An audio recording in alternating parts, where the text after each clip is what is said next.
This is Mr. Bornheimer. I want to talk to you today about how to find the surface area of a prism. This same concept will apply to cubes as well. But the first thing that we need to really look at is the structure of a prism. And the best way to do that is look at it in its three-dimensional shape and it's then a corresponding two-dimensional shape. So here we have on the screen a 3D prism. You can see here this is the prism. This is got a square for its base, a 2 here and a 2 here, which would also imply that this side is 2 and this side is 2, which means that it has a square for its base. Prisms have bases that are congruent and parallel. So congruent means that this base here is the same as this base here, and parallel means that these two surfaces, that surface there and that surface there, are parallel. Okay, so this prism has a height of 5. And what I've done is I have kind of broken this prism down so that the bases are here and here. And I'm going to go ahead and highlight those for you. So I'm going to make the bases blue. Okay, so I have a base here. I have a base here. Okay, so there they are. So those are our bases. And then notice that this prism has 4 vertical faces. Okay, 4 vertical faces. So there would be a face in the back that I'm going to make green. Okay, and that could be this guy here. And then there could be another face here on the side. So that would be, say that that's here.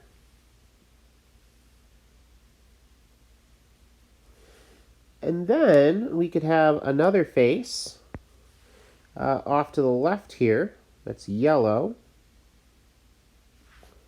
Be this one down here. And then we could have a 4th face. We'll make this one kind of a, we'll go with purple here. And that would be in the front of this particular prism right here.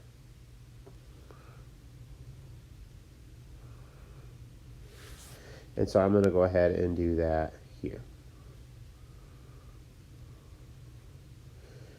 Okay, so all of these faces are vertical, and for this particular prism, they are the same.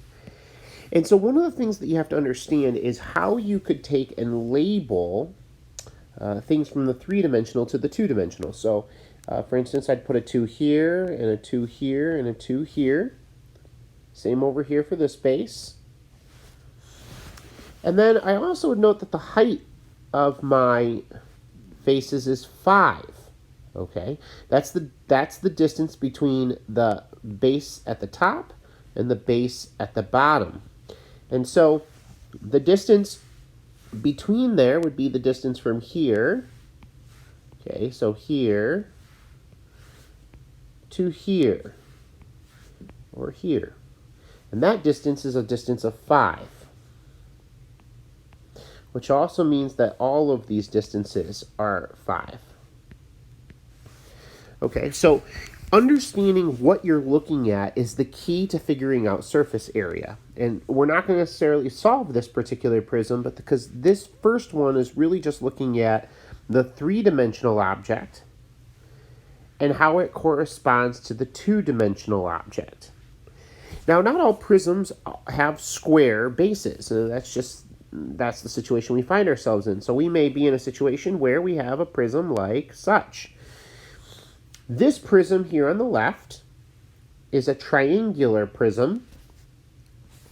Notice that it also has a 2 and 2 for its base legs, but it is triangular in that there is, unlike up here, where we can definitely tell there are 2 kind of sides and 4 total sides to this base, there are only 3 to this triangular prism. So there's going to only be 3 faces. So if I were to just note this, this would be a face.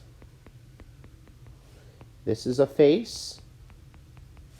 And this is a face. And these three faces make up the vertical up and down surfaces of this prism. Now my two bases are located here and here. Okay, so I have two bases that are both congruent, so they are the same and parallel.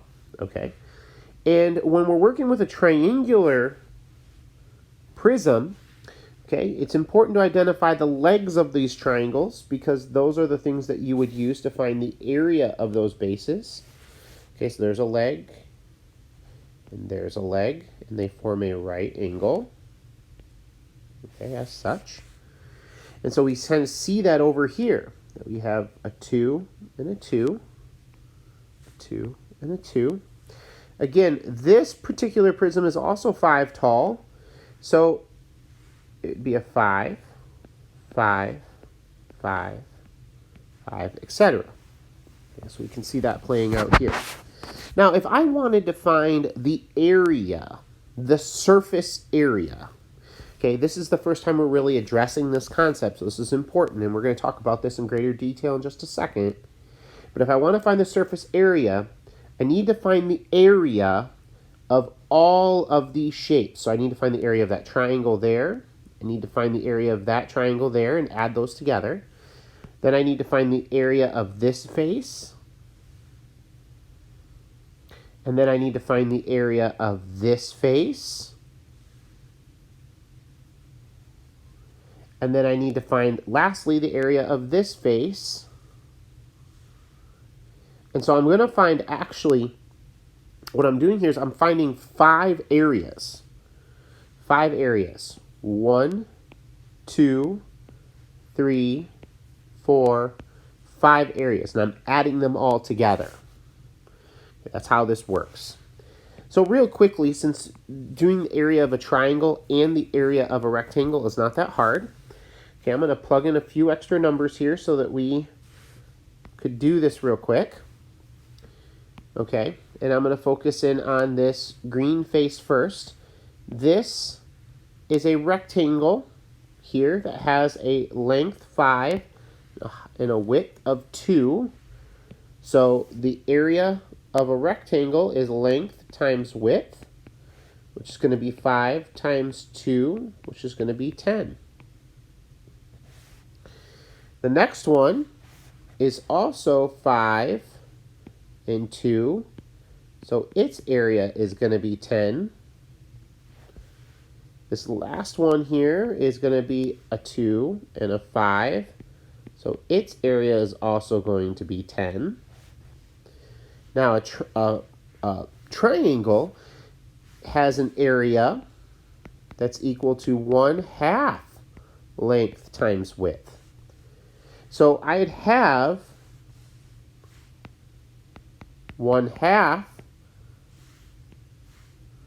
okay, times 2 times 2. So 2 times 2 is 4. Half of that is 2. So the area of this triangle is 2. And because the bases are congruent, this one is 2 as well. Now, the surface area is adding all of these up. So it would be 10 plus 10 plus 10 plus 2 plus 2, which would be 34 units squared. So the surface area is all of the faces and all of the bases, faces and bases, all of their areas added up. Okay, let's go over here, and I want you to make sure if you don't have this in your notes yet, you need to write this down. Surface area is the area of all surfaces on the outside of a 3D object. Okay, repeat. It is all surface, and not just the surfaces, but the area of those surfaces on the outside of a 3-dimensional object. So it doesn't have to be a prism. If you wanted to find the surface area of any object, you'd add up kind of the surface. So if you had a house, you'd measure all of the faces of your house, the front of your house, the side of your house, the back of your house, etc. To calculate surface area, you must add up the area of all faces and the area of both bases. Okay, this is really important. All faces and both bases. All faces, so all faces and both bases. You must add up the area of those things. Okay, now I don't think that we're going to be able to continue unless we do a little bit more practice. So let's follow this down to this problem. Here I have put together a rectangular prism. This rectangular prism has the dimensions of 6, 2, and 3. And so what we need to do is we need to take those dimensions and we need to turn those, I've turned that into a net. Now, my bases are here and here. Notice that the back of this rectangular prism is here. The bottom, this green section, is here. And if you can imagine for a second, what would this look like if you were to fold that net? If you were to fold it, okay, it would fold up into this three-dimensional object right here. Okay. The net helps a lot because it helps us to break this problem down and find individual areas. And so we could find the area of this blue section and this green section and this red section, but then also these other sections as well. And because they're all rectangles, they're going to have the area length, or the area formula, length times width. And with prisms, that's going to happen a lot. Okay, so area equals length times width.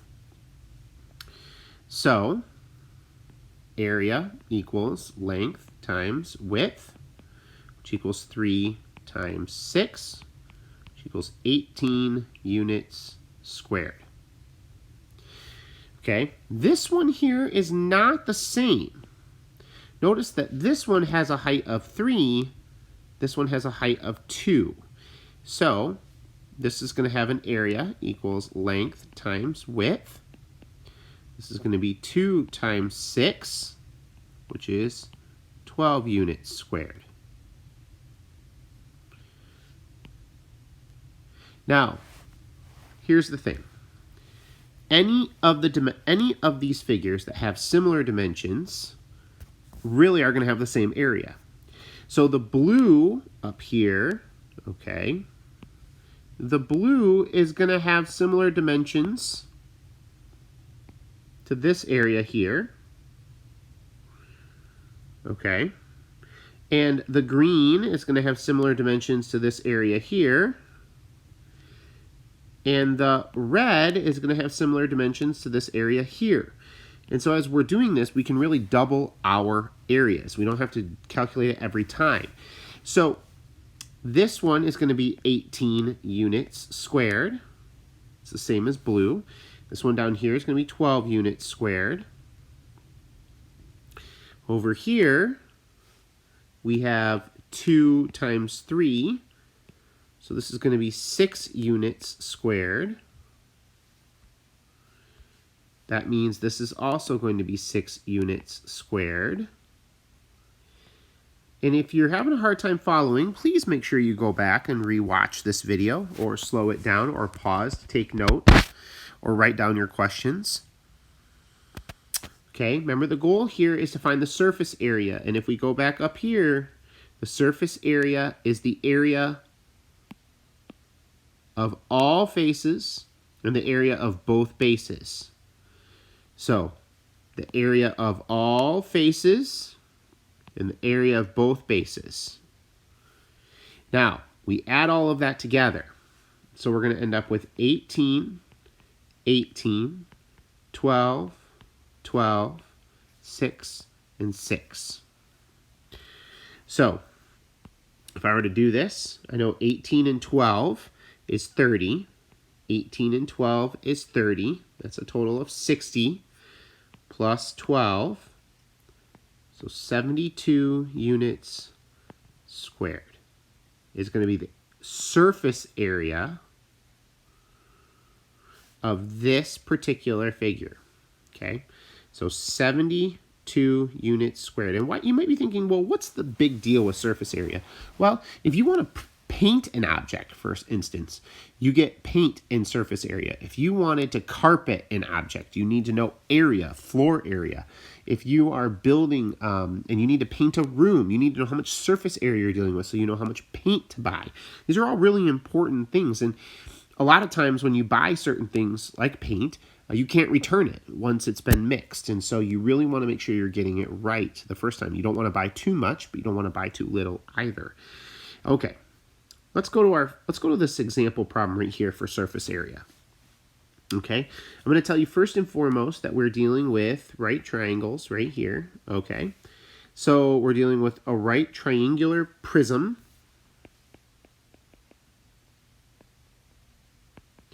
And what I want to do, not prism. What I want to do is I want to first kind of do this without the net. Okay? I want to do this without the net. So I want to look at all of the faces because you will probably be tempted to do this without the net. And that will be really hard, okay? You'll be given a figure with a bunch of measurements on it. Probably only, if I were to be honest, you probably only would be given these measurements. So a 3, 4, 5, and 6, the height, okay, of your prism. And so the first thing that I would do in this particular situation is I would say, okay, if I'm not going to draw a net, if you refuse to do that, then you would want to be in a situation where you at least break this down into the pieces, right? So I would hope that you would recognize that you have two bases, okay, and that both of those bases are triangles.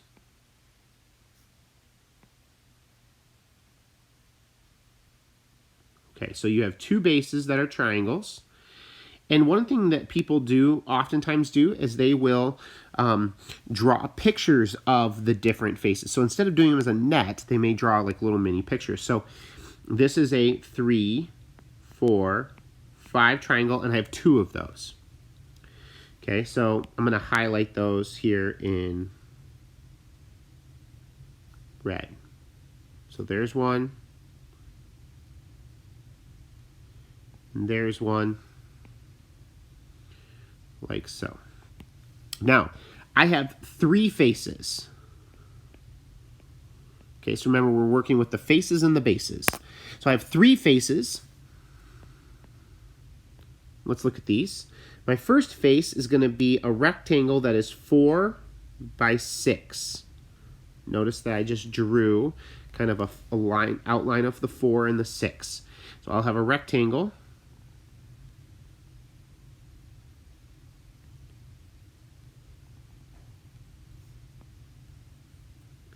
That is 4 by 6. Okay, and these are not to scale, so my drawings are not necessarily, and actually just to fit space here, I will probably even just shrink that down. So let's just do this.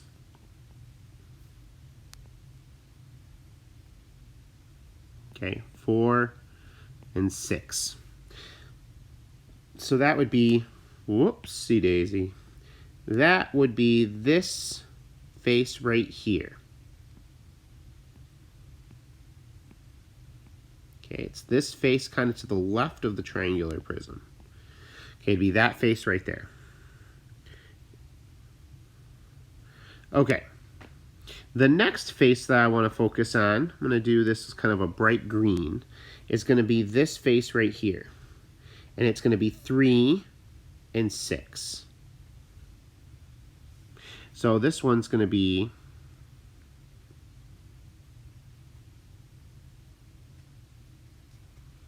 3 and 6. And then the last one is probably the hardest one to see. We'll do this one in kind of a pinkish color, but it's the side with the hypotenuse face. So it's 5 and then 6. Okay, so